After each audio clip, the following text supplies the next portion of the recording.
perceber efetivamente, e isso a história também nos diz, que a história tem muito que nos ensinar do ponto de vista daquilo que é a aprendizagem que se pode fazer com o passado. E, portanto, apesar de a minha investigação, por exemplo, ser muito na área hoje daquilo que é a educação digital, aquilo que me preocupa essencialmente é perceber como é que nós podemos, efetivamente, ter uma educação de mais qualidade atualmente no século XXI.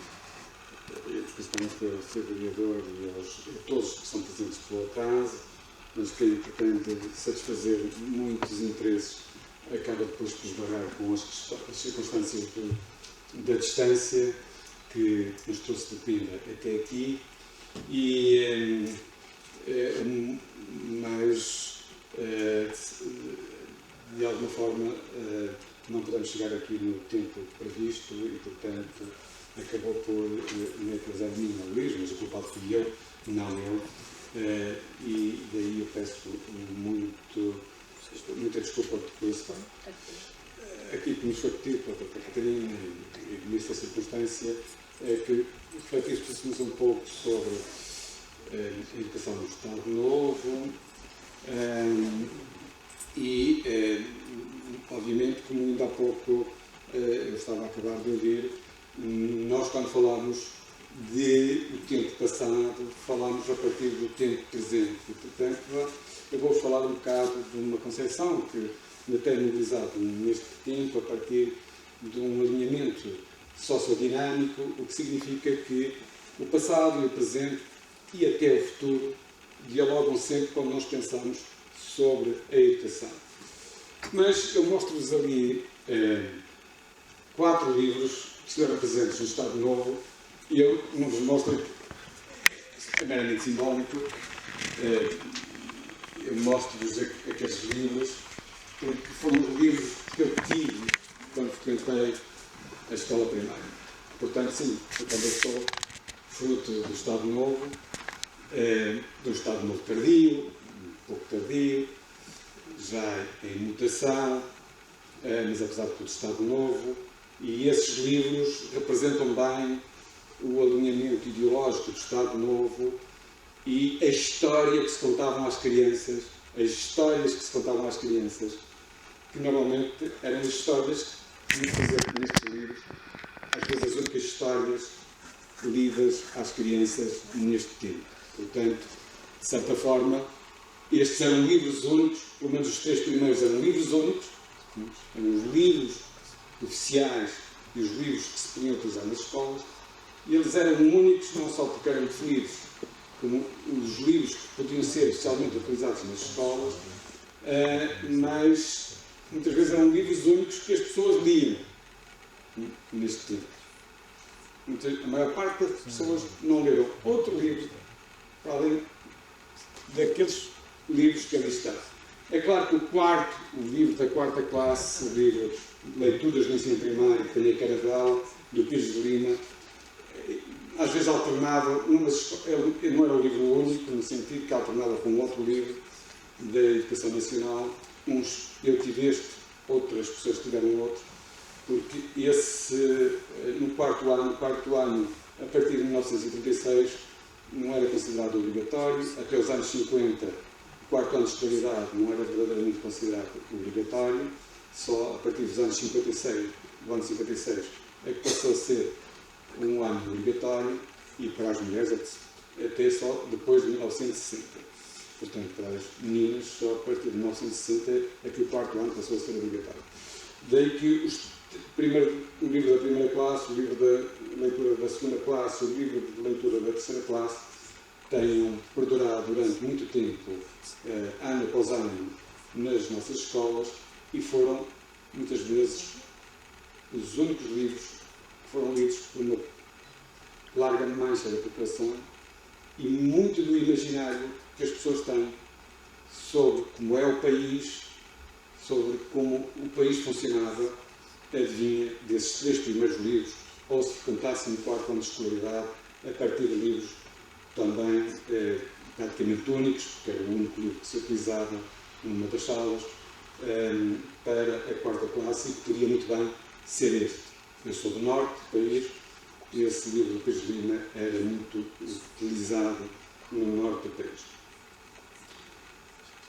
que é que vale a pena considerarmos aqui nesta breve palestra sobre a educação no Estado Novo e como nós hoje podemos ler essa situação e de certa forma, como é que isso marcou muito daquilo que nós somos ou do que as gerações que foram formadas nestes anos, até 1974, puderam conceber a partir de histórias que lhes foram contadas por estes livros ou à volta destes livros ou das histórias destes livros.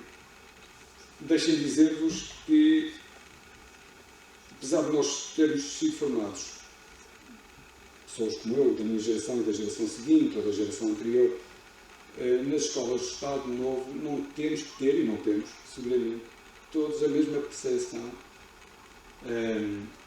do que se passou nessas escolas e do que foi narrado nessas escolas e da forma como nós interpretamos as diferentes histórias que nos contaram nesse momento sobre as escolas e sobre a situação política, histórica, geográfica, etnográfica, que de alguma forma caracterizou muito aquilo que podemos chamar a pedagogia, a prática nas escolas de Estado Novo. Em primeiro lugar, é preciso percebermos um pouco o que é o Estado Novo. O que é o Estado Novo? Para já, diz que Estado Novo devia ser uma coisa nova.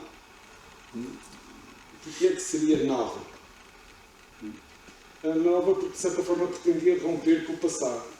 Mas nem sempre aquilo que pretende romper com o passado é verdadeiramente novo, no sentido em que lança ideias de futuro, pelo menos de futuro, de um futuro arrojado, de um futuro que permaneça num contínuo, numa linearidade. O que nós tínhamos era uma república. E a república pretendeu-se mostrar como revolucionária, como verdadeiramente nova. Aliás, também dizia que é para formar um novo cidadão. Mas o problema é que a República de Portugal, como aliás em muitos outros países, foi muito instável, havia muitas fraturas entre os republicanos. Só para vocês terem uma noção, existiram 46 governos em 16 anos. Talvez quem passou os primeiros anos de 25 de Abril, e porque estou aqui a ver muitos passantes, temos uma noção do que é que isso pode acontecer. Também tivemos governos provisórios que chegassem. Mas a República bateu claramente o pós-25 de Abril. Houve governos que não duraram dias. Alguns já quase que não tomaram posse. 46 governos em 16 anos, está claro o que é que aconteceu. E, por outro lado, a República tinha pessoas muito vanguardistas, pessoas conservadoras, pessoas que eram anarquistas, pessoas que eram socialistas ou comunistas, etc. Enfim, ninguém se entendia naquele tempo. E o Estado Novo que vem, de certa forma, querer mostrar estabilidade. Mas essa estabilidade que o Estado Novo vem querer, assim como a República, estão num fundo comum, que é um fundo transnacional, é um fundo que não é só pertence a Portugal e até da Europa, é um fundo civilizacional, que é aquilo que às vezes se chama modernidade. O que é modernidade? É a apropriação das condições científicas, da evolução tecnológica, como ainda há pouco foi referido, é a adequação dos comportamentos a essas mutações civilizacionais, tecnológicas e científicas, e isso, quer nós queiramos, quer não, existe sempre. E não há governo nenhum que pare isso. É uma dinâmica que escapa aos próprios governos, é uma dinâmica que é civilizacional, e como é civilizacional, está inerente às condições materiais que são propiciadas às sociedades em geral. Uns entram mais cedo, outros entram mais tarde. Portugal normalmente nem é dos primeiros a entrar, mas também está longe de ser dos últimos a entrar nestas questões. E, portanto, nos inícios do século XX, claro que Portugal era um país relativamente atrasado para países do centro e norte da Europa, mas, apesar de tudo, era um país colonial, era um país que tinha ambições de se inserir nesse contexto civilizacional mais largo e, portanto, a República tentou e fez muito discurso acerca disso, mas não conseguiu. O Estado Novo, às vezes, até nem queria tanto, mas também não podia parar os ventos da história e, portanto, também teve que se inserir dentro desse movimento. E aqui está a educação e a escola. Enquanto os republicanos fizeram um grande alarido sobre a educação e quiseram colocar a educação no primeiro ou nos primeiros patamares da política e quiseram ideologicamente e discursivamente pôr toda a gente na escola, pouco conseguiram. A evolução foi aí de uns 10% no máximo dos 16 anos de crescimento da população na escola. Como a população também estava a crescer muito, de certa forma, percentualmente até não se subiu tanto assim.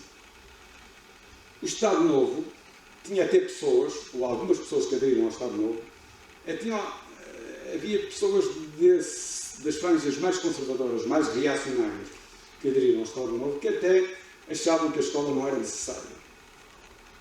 Mas o regime como tal sempre considerou que a educação era fundamental e, portanto, a escola também era fundamental. Agora, era a educação que interessava ao regime. Inclusivamente, muda o nome do Ministério, passa de Ministério da Instrução para Ministério da Educação. Se vocês repararem, isto é uma mudança substantiva. Porquê? Porque a passagem de Ministério da Instrução, só para instruir, ao passar para a Educação, de certa forma, liga-se com aquilo que há pouco o António Moreira estava a dizer, inclusivamente da vertente educadora fora da escola, mas também na escola. A educação é algo mais abrangente que a própria instrução. A instrução normalmente é instrumental, é muito mais instrumental do que a própria educação. A educação é algo que, de certa forma, tem a ver com todos os nossos comportamentos, com todos os nossos... E o que o Estado Novo tinha presente quando mudou do Ministério da Instrução para o Ministério da Educação era que era preciso educar o povo. Obviamente, dentro dos valores que o Estado Novo considerava interessantes, relevantes. Desde logo, ao contrário da República, que quase pretendeu negar a religião ou pretendeu funcionalizar a religião, ou seja, fazer a religião um instrumento do Estado e os agentes do clero em funcionários públicos, aqui o Estado Novo, de certa forma, dá um passo atrás e entende que o que é da religião é da religião, o que é do Estado é do Estado, mas, de certa forma, os valores muito assentes na tradição religiosa são importantes para a coesão nacional e, portanto, também são absorvidos pela instituição do Estado. Mas era o Estado, apesar de tudo, e aqui, de certa forma, há uma continuidade da República, que cabia dizer a última palavra sobre religião, ensinar sobre como a religião podia conviver com a sociedade. Portanto, aqui a ideia é muito a de nós buscarmos uma compreensão de que o Estado Novo valoriza a educação, mas não por sentido tão pragmático de desenvolvimento tecnológico, que também, mas fundamentalmente para que as pessoas comungassem todas das mesmas ideias e pudessem agir em conformidade com esses valores do Estado Novo. E, portanto, o que é que nos contam estes livros e qual é a história que se quer contar às crianças? Em primeiro lugar, o primeiro livro da primeira classe, aquilo que devia interessar à criança no que diz respeito às primeiras letras e ao mundo que se idealizava para Portugal.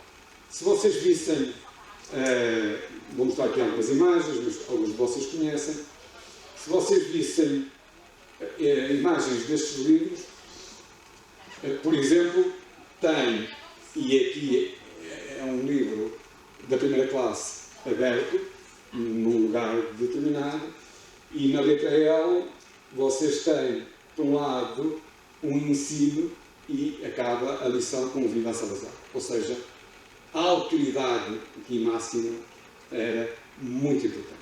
O Estado Novo, um dos pressupostos do Estado Novo era a autoridade. E daí a autoridade para contrabalançar a anarquia da República, ou o desregramento da República. E aqui, obviamente, o supra-sumo da autoridade no país era Oliveira Salazar, era António de Oliveira Salazar. E se aproveita uma letra para, eventualmente, se dar um Viva a Salazar. Como isso, as crianças internalizavam logo quem era a suprema autoridade política, quem era o supremo benfeitor do país, e nessa forma, se reparar, as palavras não são inócuas. A história que se conta, vejam bem, ela e eles, etc., tudo bem, mas depois diz alto, altar, altura, lusitos e lusitas, que era uma graduação da juventude da Universidade Portuguesa, e depois Viva Salazar, Viva Salazar. Vejam bem, alto, altar, altura e Viva Salazar. Estas coisas acabavam por marcar e por serem interiorizadas e funcionar. Mas também é preciso, às vezes, entender que estes livros ainda eram mais importantes porque estes livros, tecnicamente, eram muito bem construídos. Estava contando agora para falar de tecnologias e nós pensamos que as tecnologias são uma coisa do tempo presente e só dos telemóveis ou das questões meramente eletrónicas, etc. Aqui a tecnologia também funcionava muito bem. Era difícil haver um livro tão apelativo para a época quanto este livro. As imagens são belíssimas. O tratamento gráfico era vanguardíssimo. O livro era muito bem feito. Tinha capa dura. Era cozido. Aquilo de facto, não admiro aqui hoje, inclusivamente, estes livros estejam todos à venda e que as pessoas os compram. São, por um lado, guardiões de uma memória, de uns afetos, mas, por outro lado, são bonitos. E o Estado Novo teve essa preocupação de educar utilizando meios tecnológicos que captassem a atenção das crianças e os afetos das crianças. Estes livros têm imagens que ainda hoje são fortemente apelativas. Aliás, o tratamento gráfico é melhor que os nossos manuais atuais. Se há coisa que nós não evoluímos grande coisa nos manuais, foi desse ponto de vista. E, portanto, vejam que é uma imagem de crianças a cantar, como se estivessem a cantar aquela lição. Mas ao lado vocês têm outra imagem. E é logo a Maria Imaculada. É mesmo logo ao lado. Vejam, era uma lição com Salazar e ao lado a Nossa Senhora. E data do mês de maio, de Coração de Maria. E que é que temos? Temos a Nossa Senhora no altar e temos duas crianças. E aquelas duas crianças, reparem como é que elas estão vestidas. Uma está vestida ao modo rural, a outra está vestida ao modo uma rural e outra urbana.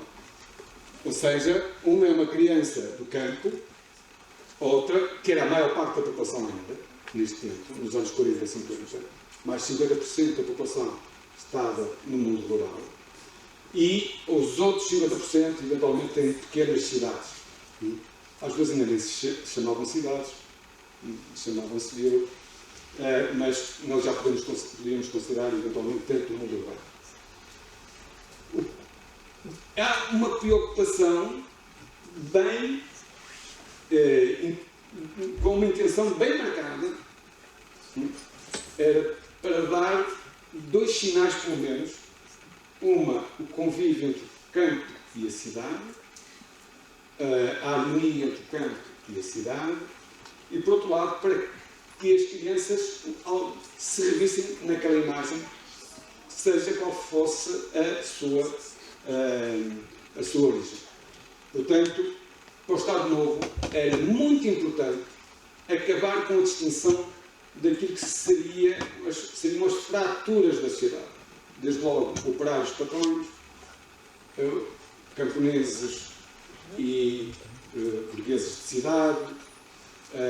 E, portanto, era muito importante que todos comungassem de uma mesma gramática.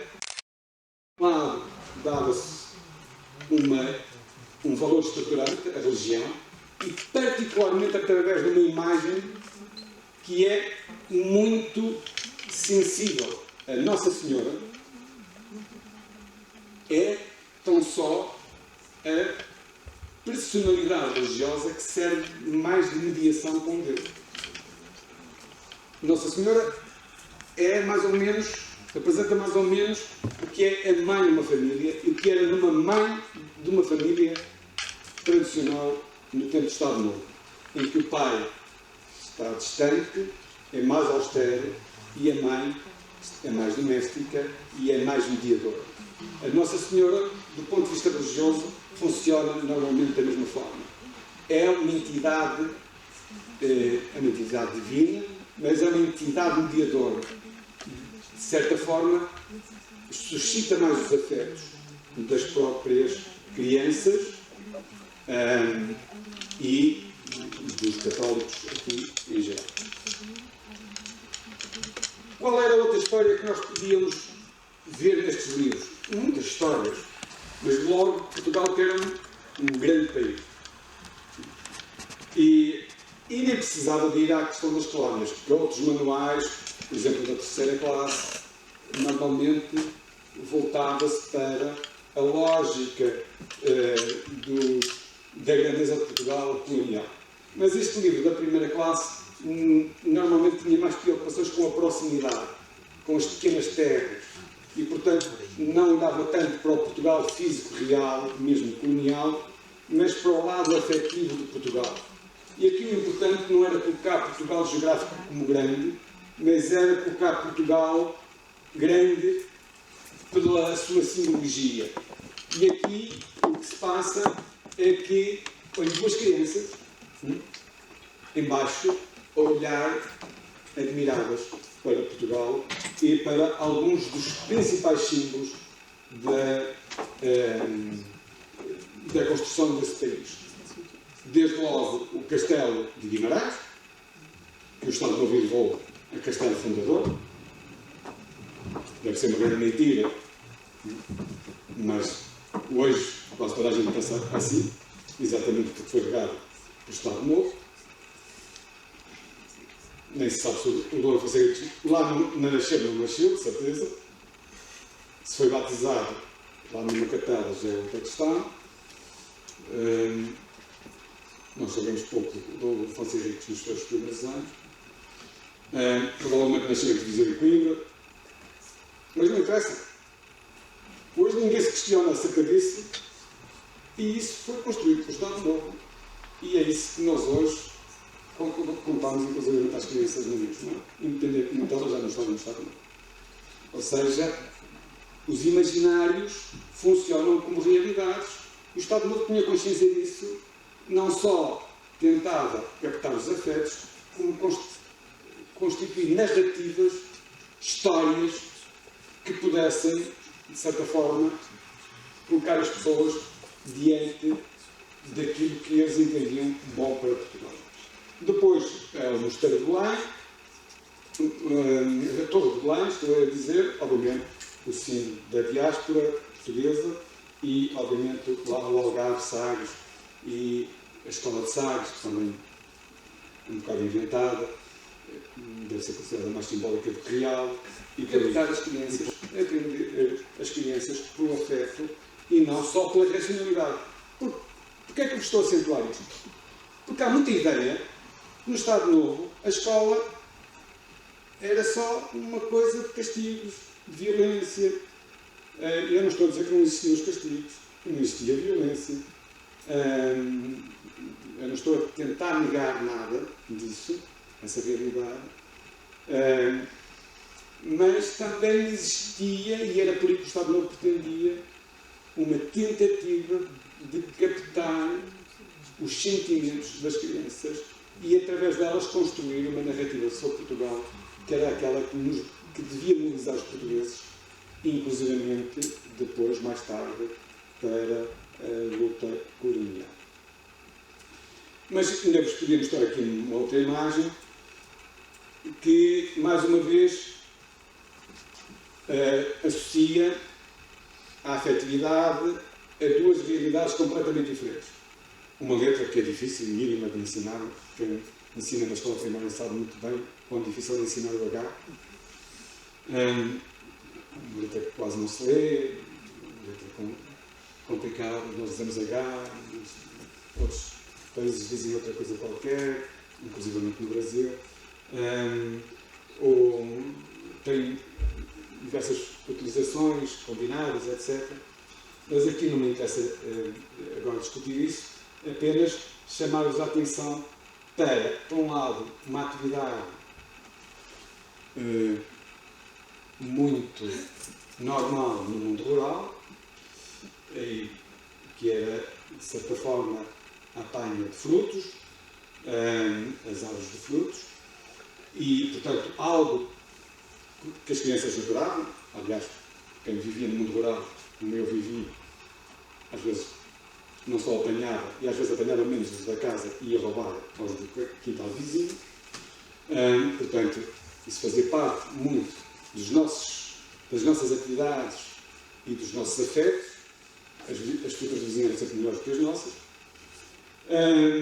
Mas também a apanha, mais sistemática dos frutos, e havia um certo romantismo à volta das colheitas, que eu aqui não quero desenvolver, mas depois a gente sabe, e quem tinha estes manuais, por exemplo, da terceira classe, e que vinha as vindinhas. Às vezes as vindinhas eram uma atividade duríssima, mas vendíamos aquilo com um romantismo como aquilo se fosse uma coisa sempre ótima e sempre belíssima. Ainda hoje as pessoas, a maior parte das pessoas que são urbanas, entendem que ir às vindimas é ótimo. Não sabem quanto aquilo às vezes é uma atividade dura e pesada. Mas vocês estão aqui para poder, têm bom vinho verde e sabem o que é que eu estou a falar. Mas o que eu pretendo acentuar é que, ao lado desta imagem normal, rotineira, mas bela, vão ver um desenho muito bonito, está uma outra que dá conta de várias palavras ligadas ao H, mas principalmente em baixo está um friso da necessidade feminina, portanto, uma simbologia clara do regime, mas como uma coisa alegre, divertida, mobilizadora, e por outro lado a frase que elas hipoteticamente estariam a cantar. Arraial, ou usa gente, arraial, arraial, arraial, arraial que alerta está, quem por bem salvará Portugal. Portanto, era a grande força do regime de que, fora do quadro do regime, a pátria estava em perigo e, portanto, o regime pretendia cativar as crianças, mobilizar as crianças para que viessem salvar Portugal. Eu podia-vos mostrar várias coisas, mas só quero-vos mostrar aqui, ainda dentro deste contexto, uma imagem. Se vocês vissem este livro, e se abrir, e ele está por aí à venda, consegue-se até comprar. Quando se abre o livro, na capa e contracapa, ou melhor, na capa interior, tem atividades dos meninos e depois, quando se fecha o livro, nas capas interiores, tem atividades das meninas. E, nitidamente, os meninos brincam àquilo que eram as atividades masculinas, dos homens, e as meninas brincam em atividades das mulheres, normalmente assuntos domésticos, quase só assuntos domésticos. Isto diz a clareza do mundo de Estado Novo, e muitas das narrativas deste e de outros livros giram à volta disso. As mulheres em casa, os homens no trabalho, ou os homens a chegar a casa cansados do trabalho. E, portanto, as meninas aqui e os meninos a trabalharem, a brincarem em coisas que os preparavam para a vida e, de certa forma, os lançavam naquilo que eram consideradas as atividades normais. Aqui está um texto que era sobre a dona de casa e conta que a Emilita é muito esperta e desembaraçada e gosta de ajudar a mãe. Minha mãe já é varrer a cozinha, arrumar as cadeiras e limpar o pó. Deixe-lhe pôr hoje a mesa para o jantar. Está bem, minha filha, quando fores grande, há de ser boa dona de casa. Um paradigma de mulher neste tempo. Portanto, aqui a história contada às crianças, uma história contada às crianças, que obviamente teria sempre impacto e que seria muitas vezes convocada depois para colocar a mulher fundamentalmente no espaço. Grosso modo, o livro da primeira classe tratava de coisas, portanto, de muita proximidade. E de coisas que diziam muito à vida afetiva das crianças. O livro da segunda classe, eu não vou explanar com tanta profundidade, mas dizia fundamentalmente respeito a este livro, ou este que está aqui, dizia fundamentalmente respeito à família e à aldeia. Este aqui. Aqui o livro começa com um texto logo de natureza religiosa que é quem é Deus, sobre Deus. E depois é praticamente sobre a vida em casa, a vida familiar, as relações mãe e filho, as situações mais cotidianas ou a vida, as tradições nas aldeias. É fundamentalmente sobre isto. Tem imagens belíssimas, ultramodernas, estilizadas, de coloridos muito apelativos, que quer um livro, quer o outro, e portanto eu aqui também estou envolvido, na forma como faço estas leituras, uma pessoa fica fascinada e fica marcado por algumas lições. No livro da primeira classe, por exemplo, havia um texto, já na letra miúda, porque depois, a partir de determinada altura, o livro passava a ter textos em letra miúda, como estes aqui que eu apresentei, sobre a dona de casa, e tinha um texto, por exemplo, que era o Toninho e o triciclo. O Toninho era eu, porque eu sou António, e o triciclo era um triciclo igual ao que eu tinha. Por exemplo, eu nunca mais esqueci dessa lição durante toda a minha vida. Porque os Antónios, pelo menos no Norte, muitas vezes chamavam-se Toninhos, ou Tónios, ou Toninhos, ou coisas assim do género. Ora bem, estas lições, estas histórias marcavam a nossa vida. No livro da terceira classe, que é este livro, fundamentalmente dedicava-se a histórias mais da vida real, das atividades económicas. Por exemplo, tinha muita coisa sobre a vida rural, como eu vos disse, a sociedade era muito rural, e o próprio regime tinha uma certa adoração, o próprio Oliveira Salazar tinha uma certa adoração pelo mundo rural, porque ele vinha, como sabem, ali de Santa Combadão, era uma aldeia próxima de Santa Combadão, ali próximo entre Viseu e Coimbra, e, portanto, tinha vivido a sua juventude nessa aldeia. E ele tinha uma especial adoração pelo mundo rural, ele achava que o mundo rural era, de facto, muito melhor do que o mundo urbano, mas depois o Estado Novo todo ele se assentava muito nessa imagética rural, mas também às vezes tinha uma outra lição, mas por exemplo muito menos do que os livros da República sobre o mundo urbano e sobre o mundo industrial. Quase não tem nada sobre o mundo industrial. Tem uma outra lição, mas muito pouco. Mas tem muito sobre a história de Portugal, sobre as principais figuras da história de Portugal.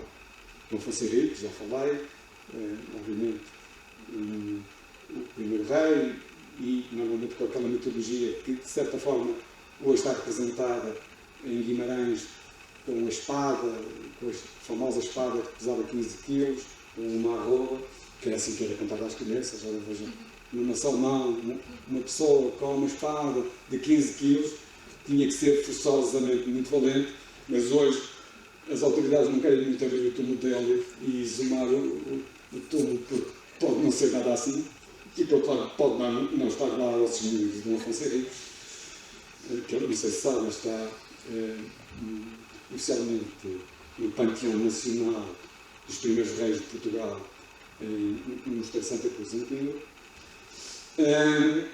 Mas depois o Nuno Álvares Pereira, o Dom João I e o Nuno Álvares Pereira, que de certa forma salvaguardaram, nós hoje não estamos aqui a falar em castelhano, num primeiro momento. O Nuno Álvares Pereira, então, como santo contestado, ainda antes de ser santo ou canonizado.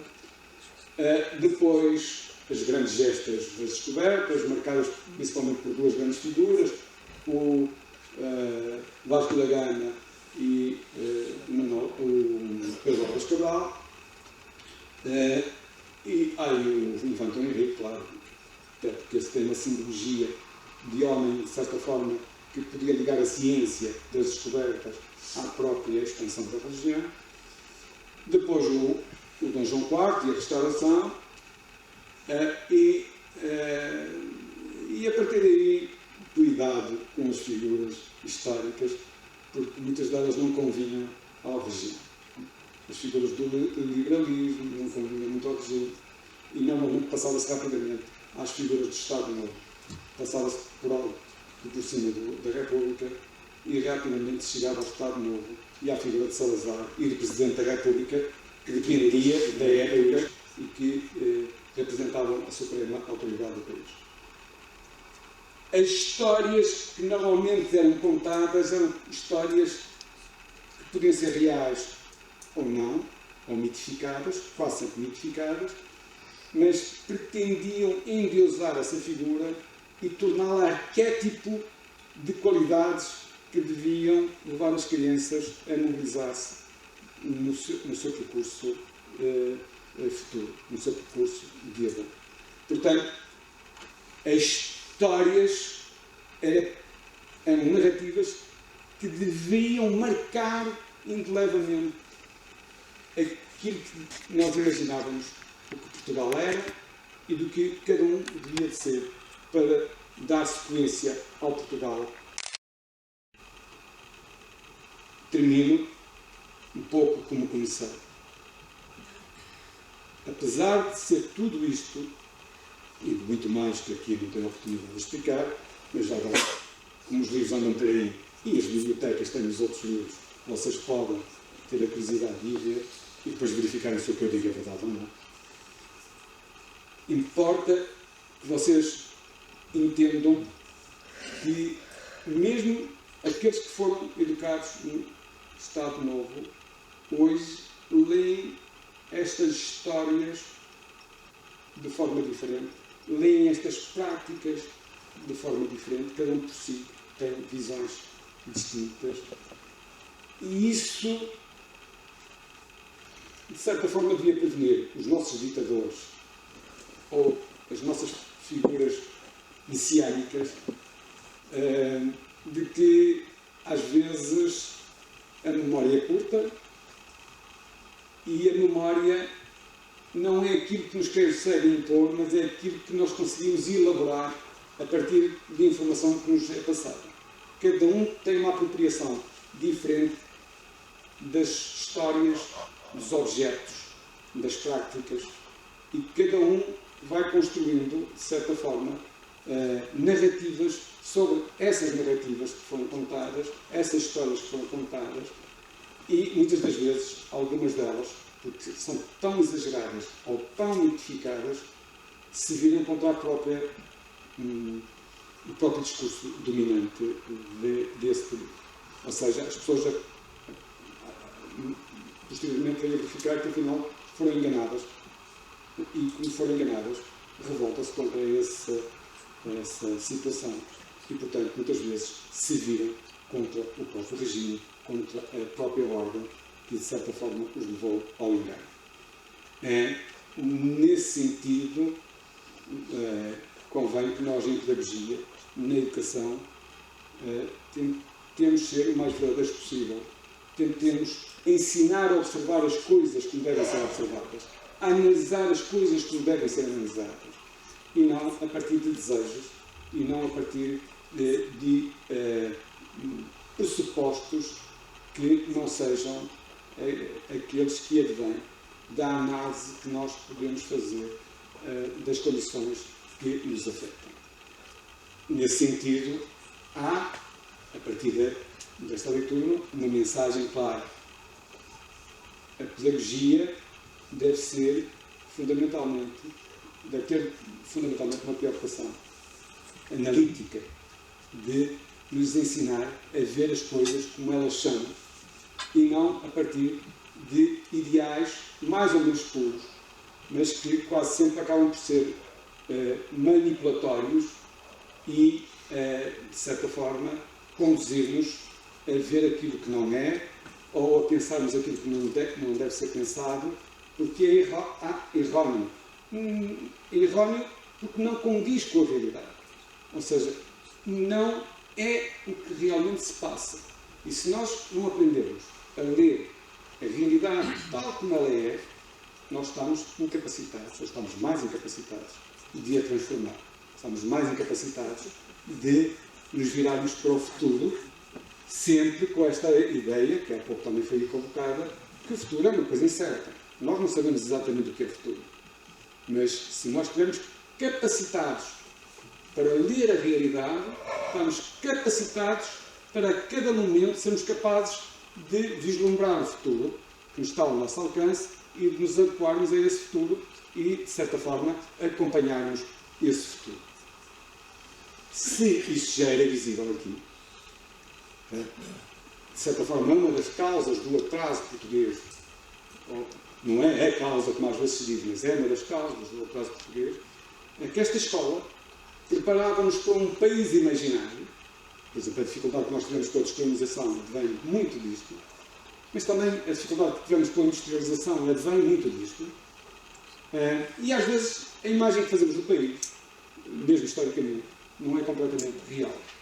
E, portanto, nós temos às vezes dificuldade de nos confrontarmos com a verdade, porque, como ela é do domínio do sentimento, não é fácil desfazer-nos de sentimentos. Daí que importa, aprendendo com esta análise mais histórica, que nós compreendamos que no presente também temos muitas coisas destas. Continuamos com histórias mitificadas, continuamos com pedagogias de desejo mais do que de realidade. E, de certa forma, não estamos a preparar verdadeiramente as pessoas para o futuro. Porque preparar para o futuro não é dizer como é que vai ser o futuro, que aí não sabemos. Preparar para o futuro é sabermos apreciar e ler bem o que é a realidade que nós temos às nossas mãos e como é que a podemos transformar a partir das leituras de realidade o mais assertivas e mais afins com o que de facto se passa e não com aquilo que nós queremos que se passe. Muito obrigado e depois, se quiserem, podemos fazer conversas aí sobre estas coisas à vontade. Todos, peço as minhas desculpas também, porque a responsabilidade é dos dois, fomos os dois que chegamos atrasados e, portanto, impõe-se essa desculpa. E também dizer que a minha apresentação, que é mais enraizada do ponto de vista histórico, e em face do tempo, não terei muito tempo para entrar em grandes explorações, embora faça a formação de professores hoje e, efetivamente, como o António dizia há pouco, continuamos a cometer os mesmos erros, e se por acaso aqui estivessem alguns jovens estudantes, dariam conta que com eles se passam situações semelhantes. O que eu vou procurar apresentar-vos é mais ou menos o que foi o percurso da formação de professores em Portugal, se quiserem, a preparação dos professores, provavelmente alguns de vós terão feito esta formação, e a preparação dos professores para as escolas, agora na sequência do que o António acabou de dizer, para as escolas que se imaginavam, para um país imaginário, ou para o país real que as pessoas iam encontrar nas escolas e as crianças que iam encontrar. Assim, o António já falou que o Estado Novo, eu não sei, penso que se consegue ver, o Estado Novo entrou mais ou menos em ruptura com a Primeira República a vários níveis, nomeadamente e desde logo em termos políticos, e no caso da formação de professores e da educação em geral, ao contrário do que se possa pensar, é mais a legitimidade. O Estado Novo ganha primeiro legitimidade no contexto social onde está inserido e depois é que transforma a educação. Daí que não seja de admirar que durante o processo de construção do Estado Novo e até 1930, mais ou menos, a legislação sobre a formação de professores tenha sido mais ou menos zigue-zagueante, ou seja, o que é que eu quero dizer com isto? Que ora saíam decretos-leis que ampliavam os planos de estudo, ora saíam decretos-leis que reduziam os planos de estudo, e durante os primeiros 4 ou 5 anos a legislação foi mais ou menos errática. A partir de 1930, mais ou menos, procura-se encontrar um caminho e acaba-se com aquilo que se chamam as escolas normais primárias e, pelo menos do ponto de vista retórico, são criadas aquelas escolas de formação que vão presidir à formação de professores durante o período do Estado Novo. E em 1930 criam-se então as escolas de magistério primário, que, se alguns professores do ensino primário estiverem aqui, fizeram a sua formação nos mais diferentes distritos. E esse simples alterar retórico da designação das escolas, na verdade não altera coisa nenhuma, porque os valores, as crenças e a ciência pedagógica republicana, se quiserem para abreviar, manteve-se nas escolas. De tal sorte se manteve nas escolas que é preciso chegarmos a 1934, quando um conjunto de estudantes nacionalistas em Coimbra fazem uma manifestação pública contra a escola do Magistério Primário de Coimbra, / Escola Normal Primária de Coimbra, isto através do Diário de Coimbra, num processo, num libelo, se quiserem, de um conjunto de textos que a censura se encarregou de não permitir a publicação dos textos de resposta intitulado Onde está a Escola? E o que é colocado aqui em causa, fundamentalmente, o ensino e a competência profissional dos docentes da Escola Normal. O que é que estava verdadeiramente em causa? De uma forma geral, o sentido que se davam aos valores da educação nova e os comportamentos sociais e o posicionamento político de alguns dos professores da antiga Escola Normal Primária de Coimbra, nomeadamente Álvaro Viana de Lemos, Tomás da Fonseca, entre outros. Um deles, inclusivamente, era criticado por praticar naturismo no Rio Mondego, em Coimbra, e, portanto, são estas questões que estão em jogo e que levam e conduzem ao levantamento de um inquérito por parte do Ministério da Educação. No ano imediatamente a seguir, uma sindicância à Escola do Magistério Primário de Coimbra, que vai resultar não no encerramento das escolas, mas na suspensão das matrículas no primeiro ano a partir de 1936. Claro que os professores são perseguidos alguns, saneados outros, outros castigados, e neste período, a partir de 1936, o que nós temos são alunos a concluírem o curso do magistério primário e as matrículas no primeiro ano suspensas. Até que chegamos a 1942 e depois de uma conjuntura conturbada, onde o Estado Novo teve que fazer recrutamentos sucessivos de professores sem formação e sem percurso feito nas escolas normais ou no ensino normal, em 1942 reabrem as escolas do magistério primário. E as novas escolas porque não são as mesmas escolas de magistério primário, estas sim correspondem exatamente aos anseios do Estado Novo de uma forma global. Utilizando aqui os conceitos do António Nova, eu traduzo este novo modelo de formação de professores com duas dimensões: redução e controle. Redução do nível de formação de entrada, de redução do número de anos de formação dos professores e, fundamentalmente, controle moral e político-ideológico, condenação das ideias subversivas, tais como a coeducação, por exemplo, e outras mais associadas a movimentos mais progressistas no seio da própria escola de educação nova, e, sobretudo, escolas que correspondessem ao quadro de valores estabelecido, ao tal ideal educativo definido pelo Estado Novo, que era efetivamente humano, mas provavelmente antes de ser de maneira nacional. E, portanto, é nesse quadro de valores que se vai formar a escola do magistério primário, seja a de Coimbra como todas as outras. E, sobretudo, marca-se ou é marcado por uma preocupação já antiga, que não é exclusiva do Estado Novo, que é: o professor não deve saber demais. Eu acho que esta frase traduz, de uma forma geral, as preocupações com a formação de professores. O professor deve ser capacitado, deve ser formado para formar crianças, para educar crianças dos 6 aos 10. Não tem que ser um doutor. E como não tem que ser um doutor, tem que deixar de lado, tem que expurgar a sua formação, é preciso expurgar a sua formação da tal dimensão reflexiva e problematizadora, provavelmente nos prepararia a todos melhor para encararmos qualquer futuro, este ou outro. E neste sentido, é óbvio que algumas disciplinas de caráter pedagógico tradicionalmente associadas à formação de professores permanecem, mas cuidadosamente adaptadas, e são introduzidas outras, as quais, e eu em situ decreto, portanto, às quais se atribuem uma crescente importância e um crescente significado de dimensão prática, como, por exemplo, o desenho dos trabalhos manuais, a educação feminina ou a higiene escolar. Retiram-se dos conteúdos os aspectos de caráter mais teórico e isso é compensado precisamente por este lado, por esta dimensão mais prática dos domínios do saber. Porque, de alguma maneira, corresponde às preocupações e à concepção de professor assumida pelo Estado Novo.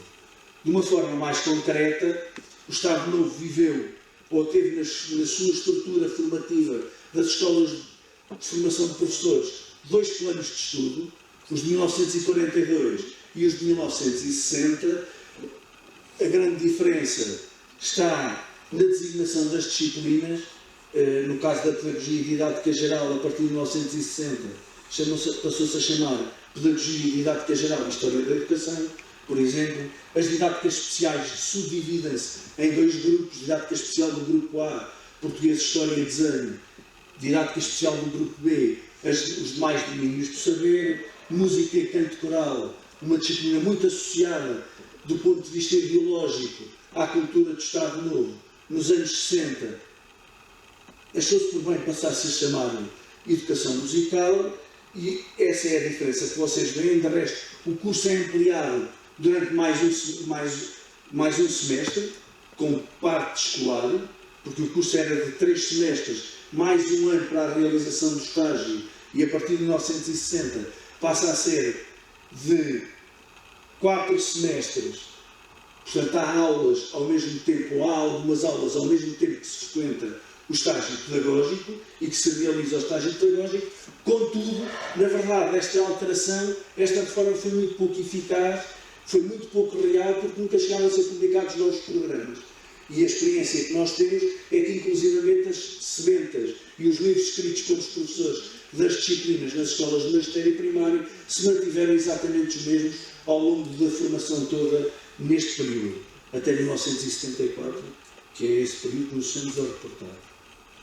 Do ponto de vista da rede escolar, nós tivemos inicialmente a abertura em 1942 de 4 escolas: Braga, Coimbra, Lisboa e Porto. Eu trouxe depois aí alguns elementos, só para nos apercebermos de 2 ou 3 aspectos que eu gostava de destacar. Em 1943 já tínhamos 11 escolas, em 1962, 63, tínhamos 24 escolas e 8 do ensino particular, e em 1972, 1973, 28 escolas e apenas 4 do ensino particular. O que me permite destacar dois aspectos fundamentais. Por um lado, que a rede escolar do magistério primário acompanhou o desenvolvimento e, se quiserem, para utilizar a frase ou a expressão do Veiga Simão, a democratização do ensino em Portugal.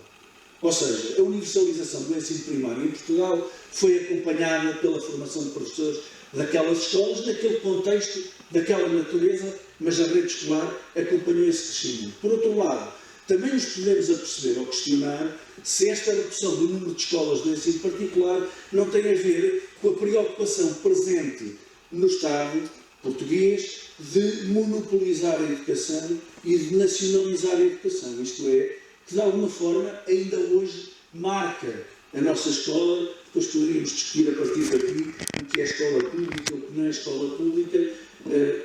É pertinente que o façamos, porque precisamente o que nós assistimos é que, mesmo onde existia rede particular de escolas, aconteceu mesmo no ensino inicial, mesmo onde havia rede de escolas particulares, eles foram, mesmo já durante o Estado Novo, sendo substituídas pela intervenção do Estado, onde o Estado criava uma escola pública e, portanto, a escola particular fechava.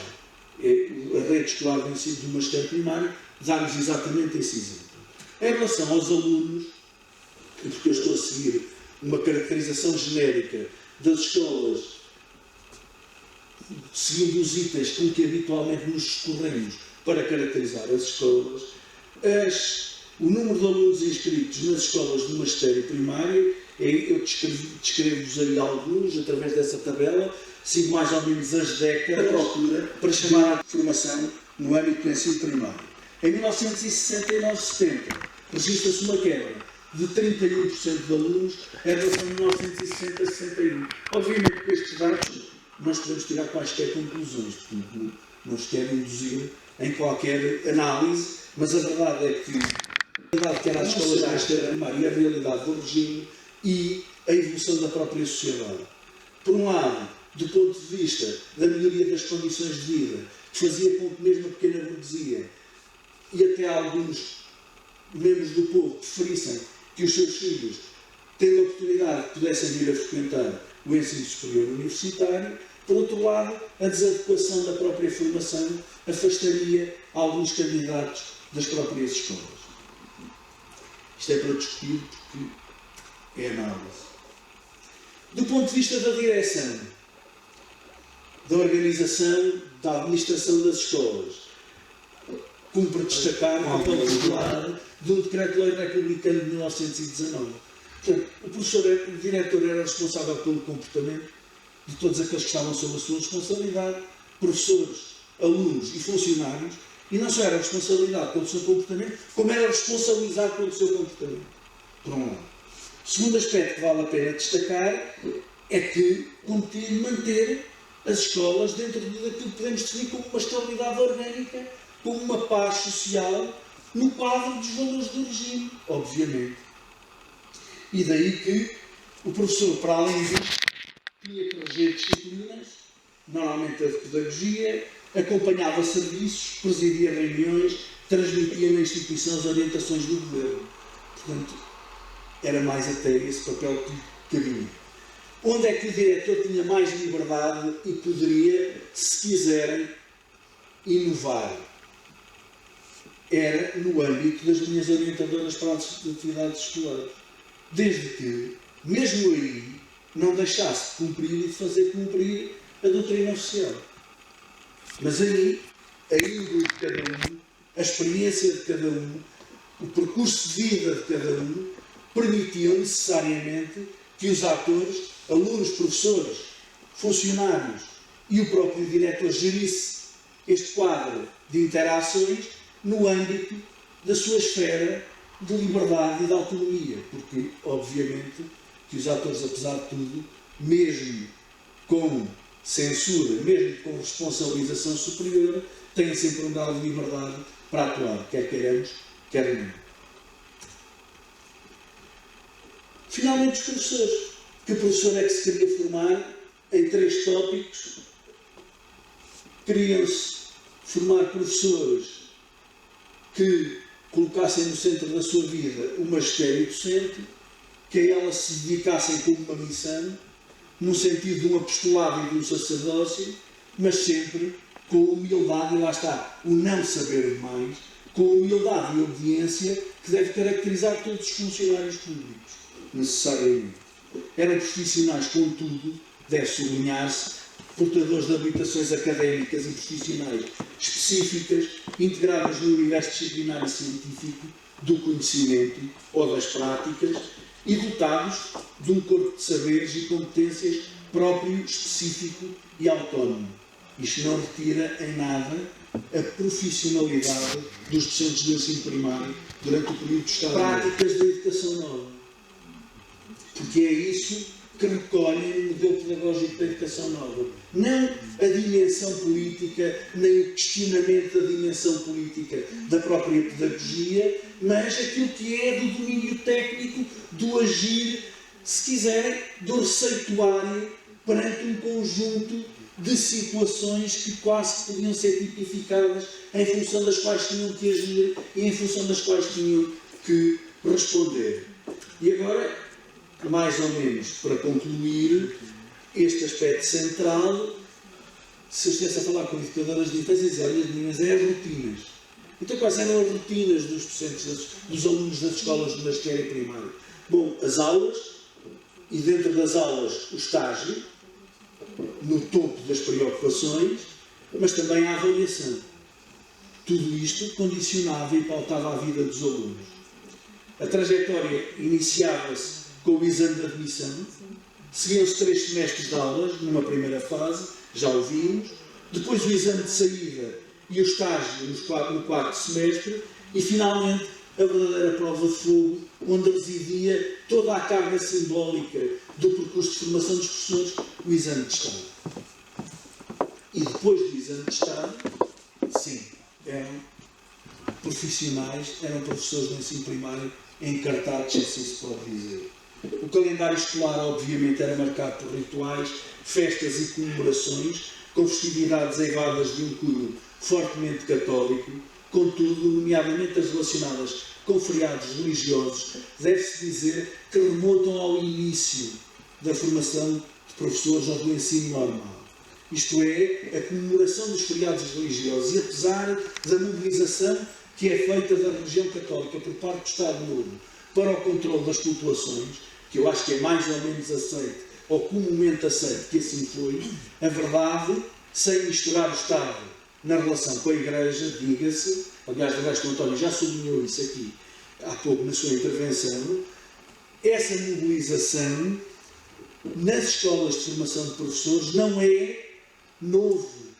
Ou seja, o Estado Novo limitou-se a fazer perpassar aquilo que já vinha desde o início das escolas de formação de professores, que remontam aos anos de 40, finais dos anos 40 do século XIX. Portanto, é algo que permaneceu da formação de professores ao longo deste século e pouco. Mas são estas vivências no ensino normal que nos permitem a nós aceder aos ideários, aos valores, às normas e às práticas que marcavam as instituições de formação de professores durante o período do Estado Novo. De uma maneira geral, todas estas escolas, agora provavelmente não conseguiram ler, de uma maneira geral, todas estas escolas possuíam jornais. E é nesses jornais que nós encontramos muitos destes aspectos e muitos destes cotidianos que marcavam as escolas, porque cada escola é uma escola. Não é possível, é possível tirar estas ilações, mas sem estudos pormenorizados em cada uma das escolas, necessariamente, eu já vos disse que atribuo um grande papel e uma grande importância à ação dos atores, não é possível dizer que era exatamente assim, aquilo ou ali. O que eu vos posso dizer sobre 2 ou 3 aspectos, e agora vou pegar no rumo, que é o jornal dos alunos da Escola de Magistério Primário de Coimbra, que foi aquele que eu estudei, e com algumas entrevistas que desenvolvemos, o que eu vos posso dizer é que, da importância que era atribuída ao estágio, também resultavam análises deste género. Um dos nossos entrevistados dizia-nos, bom, eu por rotina entendo fazer um plano de aula. hoje e daqui a 20 anos utilizar o mesmo plano de aula. Mas para além disso havia outros. Olha, eu fiz o estágio, os alunos na Escola de Magistério Primário de Coimbra tinham o privilégio de escolher um local de estágio. Não faziam nas escolas de aplicação especificamente, até que na altura, neste período, nos anos 50, não havia verdadeiramente uma escola de aplicação, ela funcionava num edifício que tinha habitação, hoje tem um restaurante, o mesmo edifício, mas ainda lá está, já vem desde os inícios do século XX, com a escola normal, e portanto os alunos não cabiam todos ali, já viram que o número de professores aumentou, o número de alunos mestres aumentou cadenciadamente ao longo dos anos, e portanto os alunos podiam escolher o local onde iam estagiar. E eu sou o seu estágio e sou o seu orientador de estágio, diz isto que vocês podem ler e que eu vou, no fundo, ler. Tenho um respeito enorme pela sua memória, do orientador de estágio. O professor Júlio Fragata era o mais anti-modernidades. Claro, nós tínhamos de dar as aulas e dávamos as aulas, mas eu estou mesmo a ver o homem, cada vez que a gente dava uma aula, o homem com certeza na aula a seguir, quando a gente não estava lá, ia fazer o contrário do que a gente tinha proposto aos miúdos. Isto está a crianças, porque eu já utilizei isto no Brasil, e miúdos no Brasil não quer dizer exatamente a mesma coisa. Por isso é que eu explicitei ali o que é que quer dizer miúdos, compreendo que vocês compreendam o que é que quer dizer miúdos. A dimensão toda, aquela importância toda, mas tal como hoje, nem sempre as coisas com os cooperantes funcionavam na perfeição e, portanto, havia situações menos ricas e onde a aprendizagem seria menor.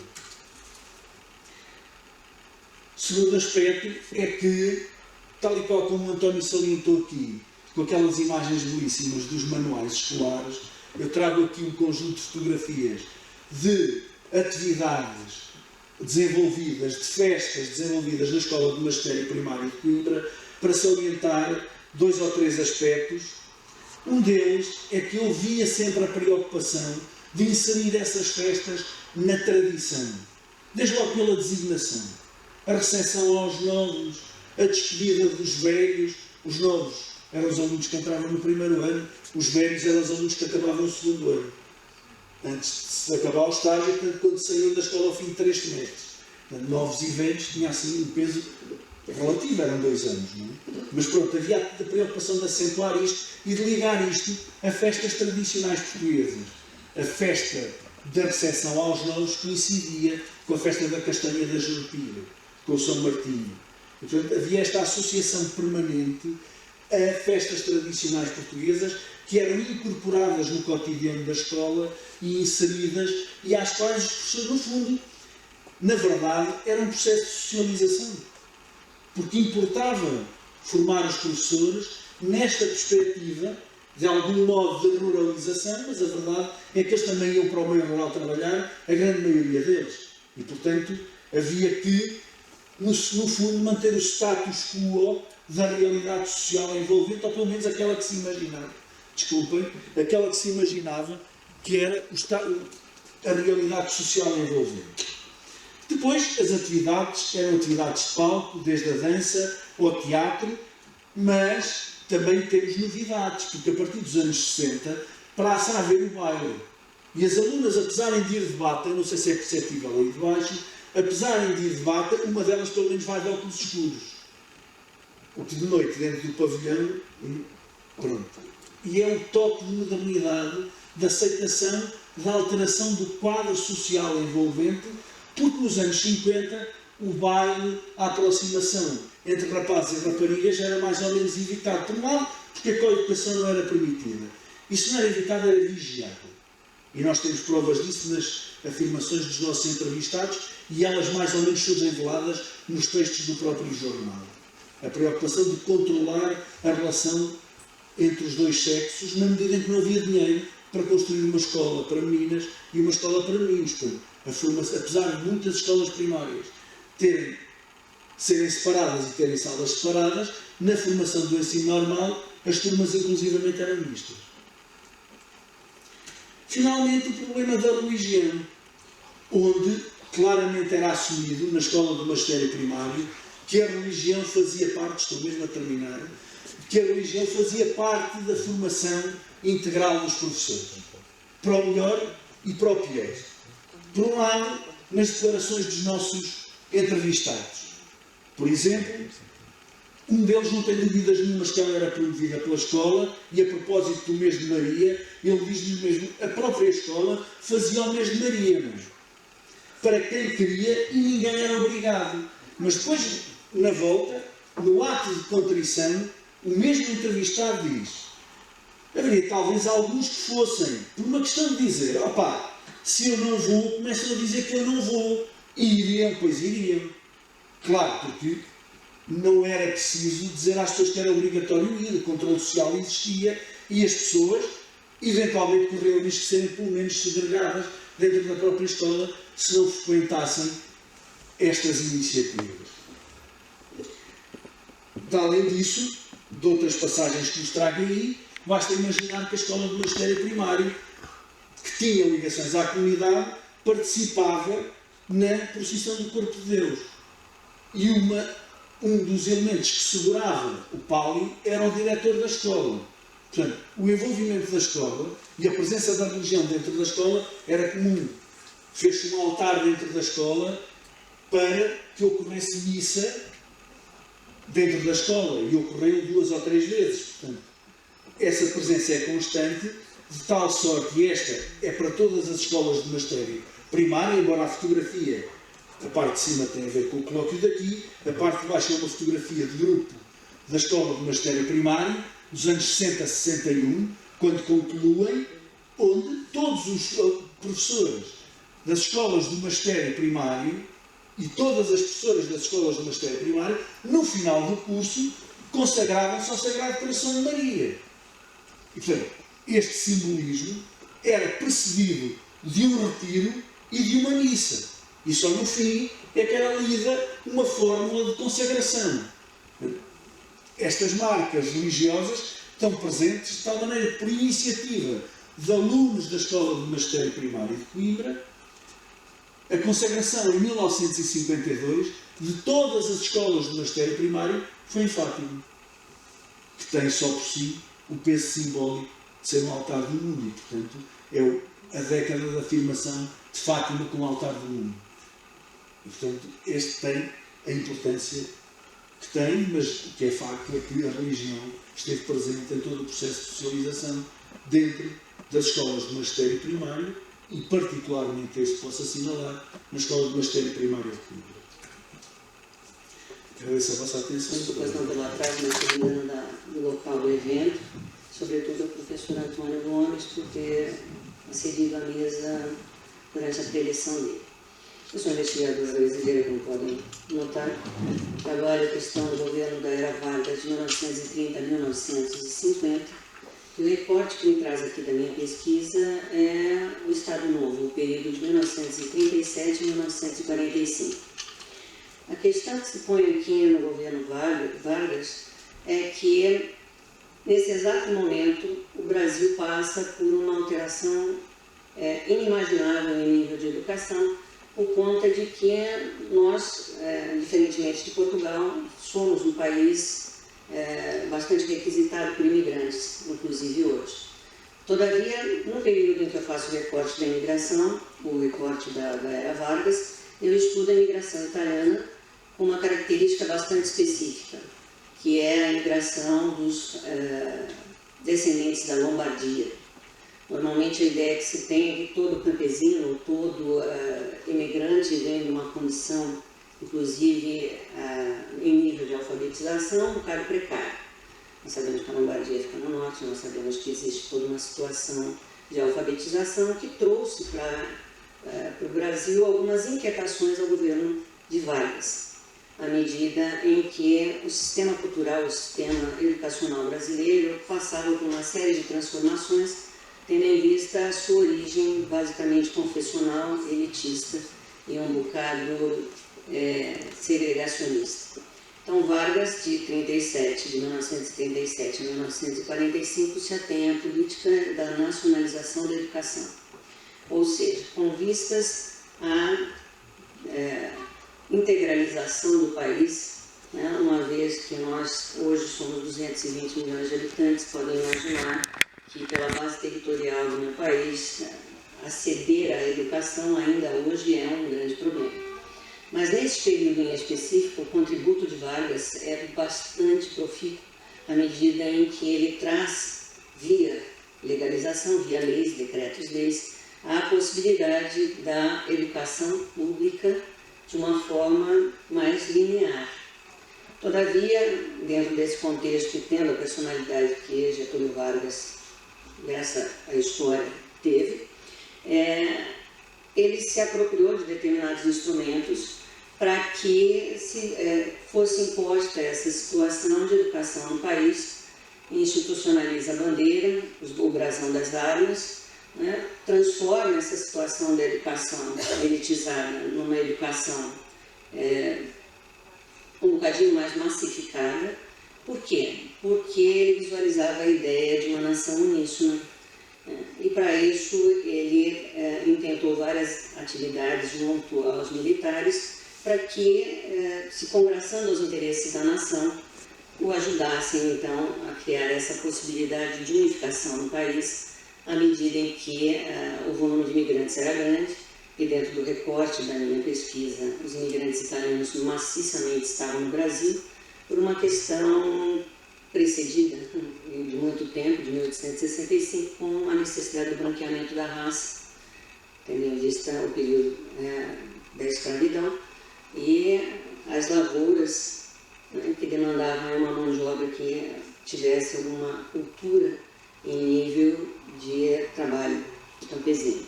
Isso é alguma coisa que favorece os italianos justamente pela sua origem campesina, pela sua necessidade de se envolver com a terra e, dentro desse contexto, visualizando no país, no Brasil, uma condição próspera para uma mudança de vida.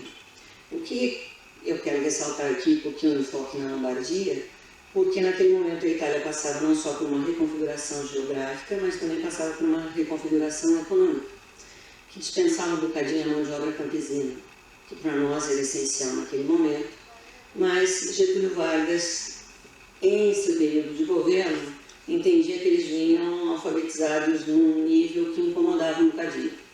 E o que era esse incômodo? Eles vinham com uma ideia política um pouquinho mais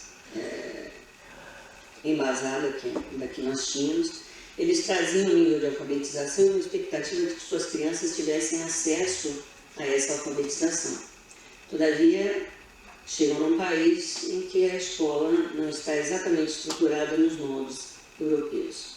Então, se organizam em colônias e nestas colônias elegem um representante da colônia com um nível cultural melhor, associam-se aos padres, que normalmente isso que acontece, normalmente não, perdão, mas eventualmente naquele momento acontecia, a igreja, a escola e a família estavam unidas no mesmo ambiente e nessas circunstâncias as aulas eram dadas dentro das colônias de uma forma bastante precária.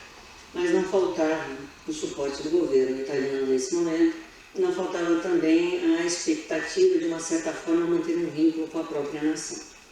Getúlio Vargas, observando esse movimento e observando também a necessidade dos imigrantes italianos de se aproximarem da sociedade brasileira, de terem um maior contato, com uma vida mais próspera, acabavam, de uma certa maneira, impondo um estilo de educação que não permitia uma nacionalização, ou seja, a introjeção deles no sistema brasileiro de cultura.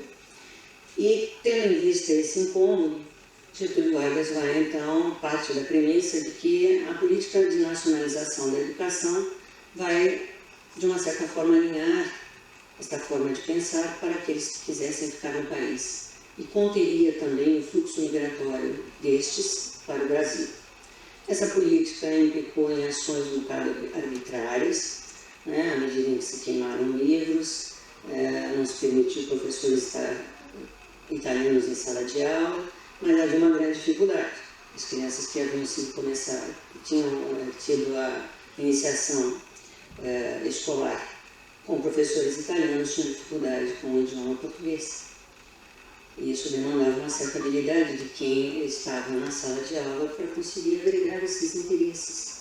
Mas havia uma disponibilidade destes imigrantes de se aproximarem da cultura. Então não se importavam efetivamente de que seus filhos aprendessem, até era um desejo, que aprendessem a língua portuguesa.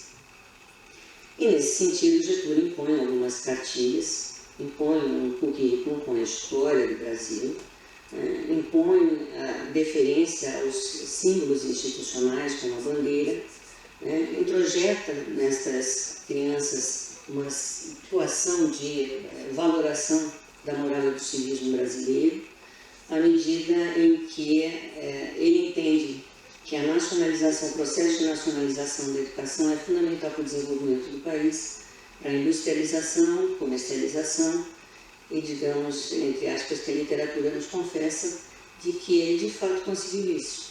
No período do seu governo, ele abriu a Companhia Siderúrgica Nacional, a Companhia do Vale do Rio Doce, criou determinados aspectos que coibiam um bocadinho a educação confessional no país, com vistas só a uma educação confessional. Ele criou a situação da educação, ele deu à educação laica, porque o ensino era necessário a todos à medida em que a máxima da nossa bandeira é ordem e progresso. Então, o acesso à educação se fazia extremamente importante à medida em que os interesses dele era, de uma certa forma, controlar a sociedade a partir dela. Com os adventos de guerras, com os adventos de transformações sociais e contexto econômico mundial, Getúlio teve o apoio, claro, e se embasou em determinados momentos da cultura europeia, da educação europeia, para criar ali um mastro para uma base curricular.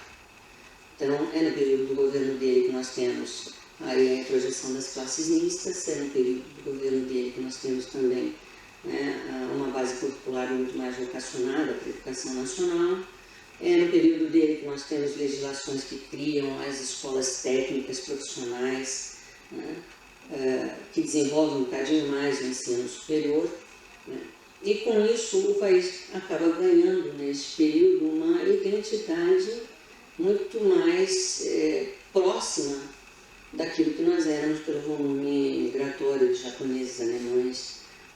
Nós sempre tivemos essa vocação. Isto posto, o que eu quero lhes dizer é que,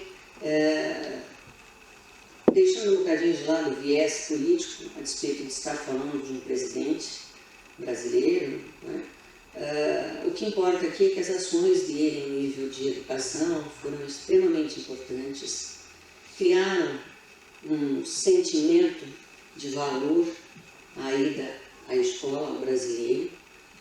Foi subsidiado, sim, este sentimento por culturas mais avançadas, no nível de educação, mas que souberam nos contemplar também com uma pluralidade cultural imensa, o que tornou o patrimônio imaterial do brasileiro, aquele aspecto da convivência com as outras culturas, alguma coisa que tem perdurado até hoje. Então, dentro do contexto da era Vargas, que nós podemos abstrair, a partir dos fluxos imigratórios, sobretudo dos italianos da Lombardia, que já vinham, de certa forma, alfabetizados, é que foi fundamental para a criação de uma certa personalidade na educação, permitiu que aqueles que eram instrutores se tornassem professores, dignificou o cargo de diretor de escola, exigia um certo comportamento dos professores no sentido de incutir nas crianças esse sentimento de nacionalismo, quebrou alguns paradigmas que versavam sempre sobre a melhor qualidade da educação e, como é bastante compreensível pela extensão territorial do meu país, não se alcançou a todos. Nós tivemos ali momentos dentro do governo Vargas em que alguns rincões longe. Quero dizer que aqui estou em representação do Centro Local de Aprendizagem da Universidade Aberta. Esta iniciativa é o resultado de um projeto que o CLAD da Universidade Aberta tem em parceria com o Grupo E do 620 da Universidade de Coimbra e, portanto, esta exposição, assim como o colóquio que ocorreu vem na sequência deste projeto que se intitula Das Memórias Individuais às Memórias da Escola. O que é que se pretende com este projeto? É precisamente resgatar e recolher e valorizar as memórias e também o património material. E daí a realização desta exposição, que já foi feita noutras circunstâncias. A primeira foi precisamente na Escola da Vila, na Escola da Avenida.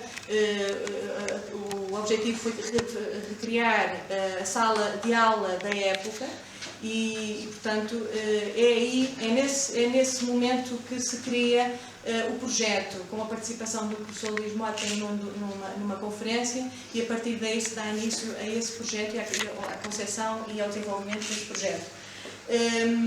E, portanto, este tem como objetivo, como disse, a recolha e a preservação, a produção de conhecimento científico, a divulgação e disseminação do património e do conhecimento, e tem como missão promover e preservar, consolidar as memórias do processo de escolarização no Concelho de Ponte Lima.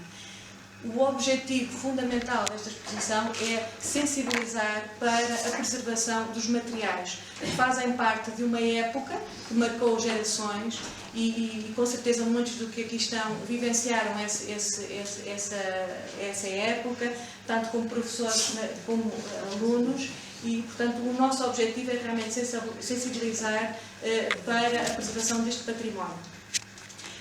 Em primeiro lugar, eu quero agradecer ao município de Ponte Lima e à equipa do Museu do Brinquedo por toda a colaboração e o apoio na organização desta exposição. Também quero deixar aqui um enorme agradecimento ao Sr. Carlos Anjos, que deve estar aí a alguns. Muito obrigada, Sr. Carlos. O Sr. Carlos contribuiu muito para a realização desta exposição, sobretudo na parte mais lúdica. E ainda sublinhar publicamente o empenho valioso por parte do Runa e da Maísa, que pertencem ao Grupo L, à Universidade de Coimbra, e que infelizmente por motivos pessoais não puderam estar presentes hoje aqui connosco. Sem eles não seria possível concretizar o resultado daquilo que vamos ver daqui a pouco. Portanto, basicamente, a exposição pretende proporcionar uma revisitação ao passado, esse passado marcado pela ideologia do sistema educativo do Estado Novo, e o objetivo é fomentar a partilha de conhecimentos sobre as vivências escolares de diferentes épocas, dando a conhecer aos mais jovens o funcionamento da escola do ensino primário, mas também, por outro lado, estimular a memória dos mais velhos com as vivências de tempos passados, onde se inseriu a sua formação escolar no período da infância.